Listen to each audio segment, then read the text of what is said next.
Senator Panfilo Lacson. Diskumpiyado sa salaysay ng 18 mga dating mga sundalo na nakapaghatid ng mahigit sa 800 milyong piso sa maikling panahon. Sinabi ni Lacson na abutin ng 5 taon bago nila matapos ang pagde-deliver ng ganong kalaking halaga ng pera. Kahit pa daw araw-arawin ang pagde-deliver ng ganong kalaking halaga ng pera mula sa pagkaupo ni dating Congressman Zaldico bilang chairperson ng House Appropriation Committee, ay abutin ng mahigit sa 4 na taon na araw-araw sa loob ng 1 taon na pagde-deliver ng 800 million pesos na halaga. This would take 5.5 years or mid-2028. Hindi pa sila tapos mag-deliver hanggang ngayon, Mr. President.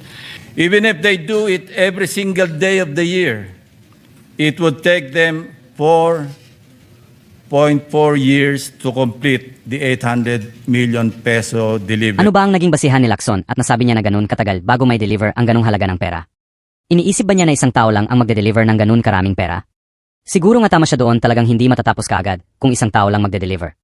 At ang pagsasakyan lang niya ay scooter o tricycle. Hindi ba nabasa ni Lacson ang salaysay ng 18 sundalo? Mga kabaro pa naman niya yung 18 yun.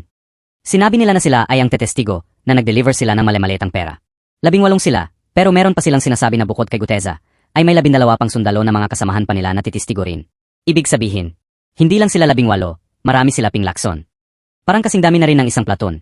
Hindi ako sundalo kaya hindi ko alam kung gaano karami ang isang platon. Ibig sabihin lang Senator Lacson, kung abot ng 1 platon ang magde-deliver, at hindi lang po van ang ginagamit nila pagde-deliver, kundi eroplano po at helicopter na diumano ay pagmamay-ari ni Zaldico. Paano mo masasabing hindi may deliver ng ganun kabilis ang ganung halaga ng pera? Sa dami nila at ang lalaki pa ng kanilang ginagamit na eroplano at helicopter para makapag-deliver. Duda rin si Senator Lacson na kung dumaan ba talaga ang ganun kalaking pera kay Zaldico. Pahayag ni Lacson, ayon sa Bangko Sentral ng Pilipinas na ang perang inilabas at umiikot sa bayan noong 2024 ay nagkakahalaga lang ng 2 trillion pesos. According to a Bangko Sentral ng Pilipinas, the total physical cash in 2024 stood at 2.7 trillion pesos. Sir Lacson, sir, hindi lang naman po pera noong 2024 ang involved dyan.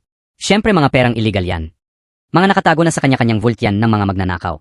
At natural hindi nila ipapasok sa bangko yan dahil nga questionableng pera yan.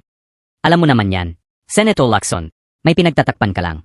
At gusto mo lang ulit butasan ng pahayag ng mga ex-marines na gustong magtuwid ng mga pagkakamali ng mga gahamang politiko. Gusto mo lang igaya ang mga yan sa kung anong nangyari kay Guteza. Yan naman po ay isang opinyon at reaksyon ko lang sa mga napapanood at nakikita ko sa nangyayari dito sa ating bansa. Naglabas naman ng pahayag si Senator Amy Marcos na kailangan talaga na mag-conduct ang Senado ng masusing investigasyon sa bagong pahayag ng mga Marines.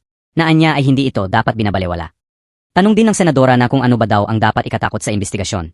Baka siguro may lumutang talaga na malalaking isda, kaya hindi magawa ng Blue Ribbon Committee ang pag-iimbestiga. Natatakot ba si Ping Lacson? O may pinagtatakpan lang siya? Mga tanong na bumubulong sa isipan ng bawat Pilipino.